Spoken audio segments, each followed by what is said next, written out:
बयनिसिमबो राजाखौ इउटुब चेनेलाव बरायबाय बयखौबो दा मोनसे खोथाया जाहैबाय मा गोदानै सरकार दाजानाय बिटिसिनि इउपिपिएल जिएसपि आरो बिजेपिनि दैदेननायावहाय गोदानैसो सरकार दादोंमोन आरो समायखिराबो लाखांबायमोन जायनाखि सिएम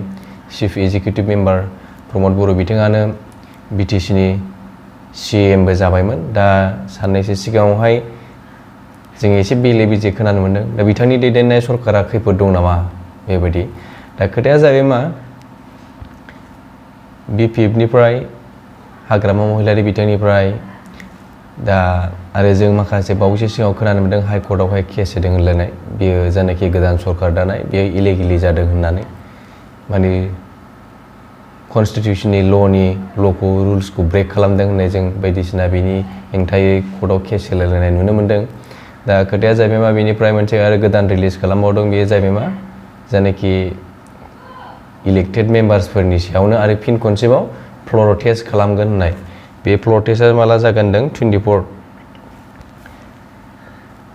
डिसेम्बरावहाय आरो फ्ल'र टेस्ट खेबसे खालामबावगोन होननाय जोङो खोनानो मोन्दों हाइकर्टनिफ्राय बिदि अर्डार फैदों होननाय आरो बेयावहाय जायनाखि इलेक्टेड मेम्बार बिसोरो गावजों गाव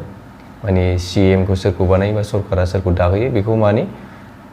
भट होलायलायफिनगोन आरो गावसोरजों गावसोर दा बेनिफ्राय सोर दायो बे जागोन आरो सरकारा बिदिसो जानानै फैदों दा घटनाया दा मोनसे खोथाया जाहैबाय आरो मैयासो सिगाङावहाय हाग्रामा महिलारि बिथाङा गासै जानाखि रिजनेल पलिटिकेल पार्टिफोरखौ जयै खौसे जानानै सरकार सालायनो बेबायदि प्रेस मिटआवहाय बिथाङा बिदि बुंदों एक्सेप्ट बिजेपिखौ गारनानै जानाखि नेशनेल पार्टिखौ गारनानै रिजनेल माने जोंनि लकेल पार्टिजोंनो सरकार दागोन ज' जानानै सरकार दानो बेबायदि बुंदों बेबायदि लोगो जालायनो थिनदों आरो रायजो राजाफोरखौबो खावलायदों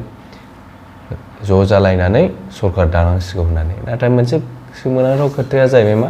जायनाखि दानि गोदान इलेक्सनावहाय जायनाखि बार बारदोंमोन बेयो जाहैबाय मा सोलायनायनि सायावहाय लानानै बार बारदोंमोन आरो मोनसे जायनाखि सरकारनि बार बारबोदोंमोन बेयो जाहैबाय मा सोलायनायनि सायावहाय माने जाबोदोंमोन आरो बिटिआरनि एकर्डनि सायाव इमप्लिमेन्ट खालामनायनि सायाव लानानै जादोंमोन दा मोनसे खोथाया जाहैबाय मा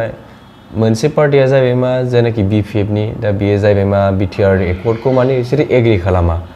आरो मोनसेया जाहैबाय मा इउपिपिएलनिया जाहैबाय मा बिटिआर एकर्डखौ इमप्लिमेन्ट खालामनांगौ दा बिनि सायावहाय लानानै इलेक्सन केम्पेइनफोरावहाय गोबां दाङाबाजि माने बाथ्रा बुंलायनाय खोनानो नुबोदों आरो मोनसे खोथाया जाहैबाय मा मोनसे पार्टिया माने मोनसे पार्टिया जाहैबाय बिटिआर एकर्डखौ एक्सेप्ट खालामो मोनसे पार्टिया जाहैबाय बिटिआर एकर्डखौ एक्सेप्ट खालामा दा रायजो राजाफोरनाव साननो गोनां बाथ्राया जाहैबाय मा बिथांमोना जयै लोगो जानानै फिन खनसे सरकार दाफिनबावगोन ना बे मोनसे कुइसन मार्क जाबाय मोनसेया जाहैबाय मा मोनसेखौ बिटिआर एकर्डखौ एक्सेप्ट खालामा मोनसेया जाहैबाय बिटिआर एकर्डखौ एकर्ड खालामनानै बेखौ इमप्लिमेन्ट खालामनांगौ दा एक्सुवेलि आरो गोदान खोथाया जाहैबाय बयबो रिजनेल पार्टिफोरा लोगो जानानै सरकार दानांगौ माने नेशनेल पार्टिफोरखौ गारनानै बिजेपिखौ गारनानै दा बेबायदि खोथाया जों नुनो मोन्दों दा आं सासे पाब्लिक हिसाबै बेखौनो बुंनो सानो दा जोंनि गेजेरावहाय खौसे जानांगौआ गोबां समनिफ्रायनो खिन्थु दासिमबो जोंनि बर'फोरनि गेजेराव खौसेखौथ' जानो हायाखै आरो स्पेसियेलि जोंनि बिटिसि एरियाखौ नायोब्ला जोङो बर'फोरा मेजरिटि जे स्पेसिफिकखौ लायोबा जों मेजरिटि खिन्थु बै जायनाखि फिसा फिसा हारिफोरखौ खेबसेनो ज' लायोबा जोङो उल्था माइनरिटिसो जाफिनो दा बे एंगोलावनो बिजेपिआबो गोबां भट देरहादों आरो बिजेपि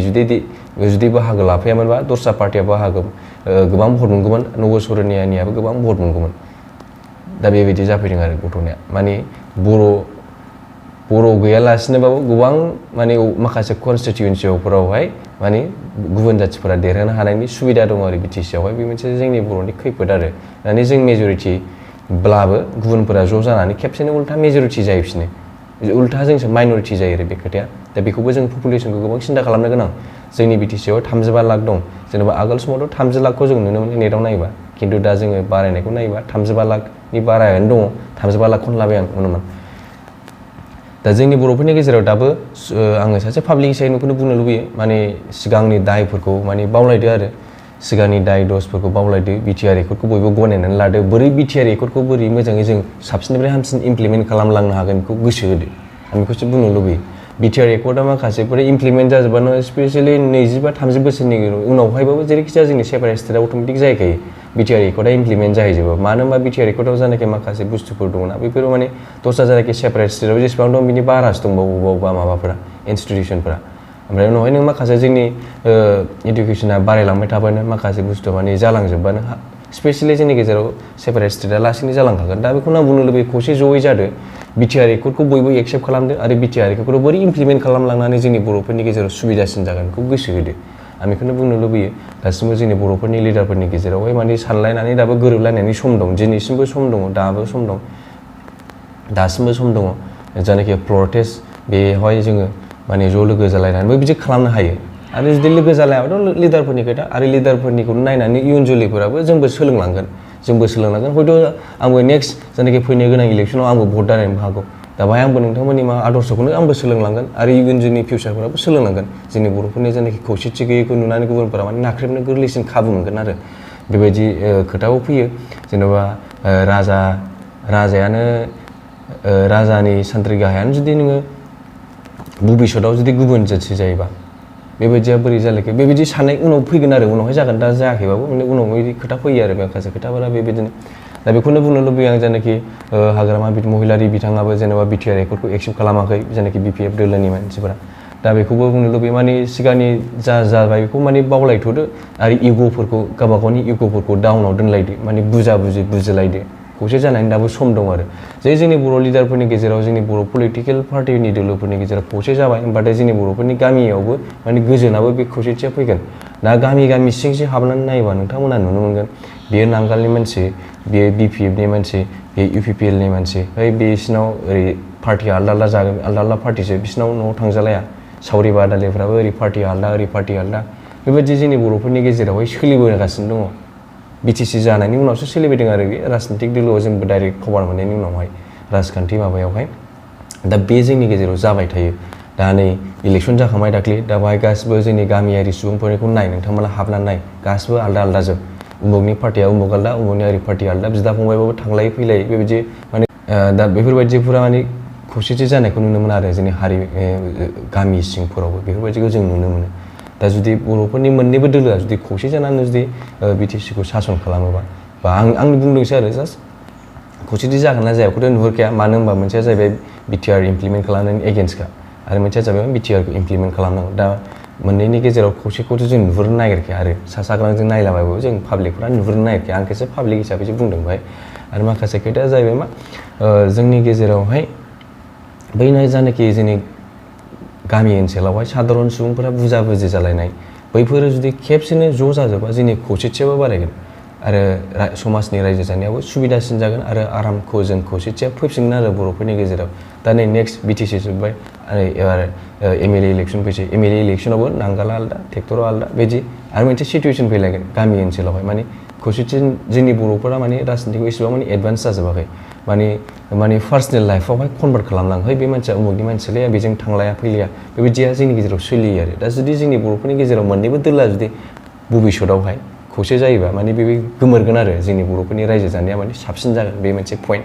दा जोंथ' खौसे जागोन ना जाया बेखौथ' जों मिथिला आं जेखुनु रिकुवेस्ट खालामो आरो लिडारफोरखौ माने आगोलनि दाय दसफोरखौ बावलायदो आरो आगोल जा बुंबाय बेखौ गारलायदो आगोलनिखौ निमाहा होनाय जोंनावथ' मोनसे खोथा थायो नङा होमबा दा जेन'बा निमाहा होलायनानै जों सोरबा मानसि गाज्रिखौ जों मोजां खालामफिननो हायो दा बेबायदिनो निमाहा होलायदो दायफोर दंबा बुजि जालायदो दाबो टाइम दं ओमफ्राय दा बेनोसै आरो दा लिडारफोरासो बुजिगोन ना बुजिया जोंथ' मिथिला खिन्थु जोंबो लिडारफोरखौनो जोङो फकास खालामनांगोन दै जोंनि इयुन फिउचार जोलैफोरा बेनोसै ट्रेक्टरबो हालौबाय नांगोलबो हालौबाय जोंनो मोननैखौबो नांगौ दा जोंथ' बुजिया बिथांमोना माबायदि आइडियलजि लानानै राजनितिक गेलेयो दा राजनितिकनि आदर्शखौ लानानै माने हारिया माने खैफोदबो जानो नाङा बेखौबो नाहरनांगौ आरो पलिटिशियानफोरा दा बेनोसै आं जेबो गोलाव बुंनो सानला दाबो जोंनि बर'फोरनि गेजेराव खौसेथि जानायनिबो सम दं आरो खौसेथि जाहैनाया जाया बेयो उननि खोथा आरो जुदि एंटि हारिनि थांबाय थायोबाथ' जों बेखौथ' हारिया सानसे समावथ' खैफोद फैगोन जों बेखौथ' नुनो मोनो दा बेनोसै आरो मोनसे खोथाया जायो मा पपुलेसना जोंनाव जोङो बिटिसिआवहाय जोङो मेजरिटि स्पेसिफिक मोनसे हारिया जों मेजरिटिबाबो गुबुन ज' फिसा हारिफोरा ज' जायोबा जोंसो उल्था माइनरिटि जाफिनो दा बेनि थाखायनो पपुलेसनखौबो जों एसे सिन्था खालामनांगौ आरो जों पपुलेसनखौ बोरै जोंनि बर' मानसिखौ बारायहोनांगौ बेखौबो सिन्था खालामनांगौ आरो मोनसे इन्टारेस्टिं खोथा जाहैबाय बर'फोरनि जायनाखि पपुलेसन बारायहोनाय बा फिसा फिसौ खांनाया एसे माने सानैनिफ्राय एसे बारासिन जायोबा मोजां जायो आरो बे मोनसे इन्टारेस्टिं खोथा दा गोजोनदों बयनिसिमबो खुलुमबाय आं राजा खुंगुर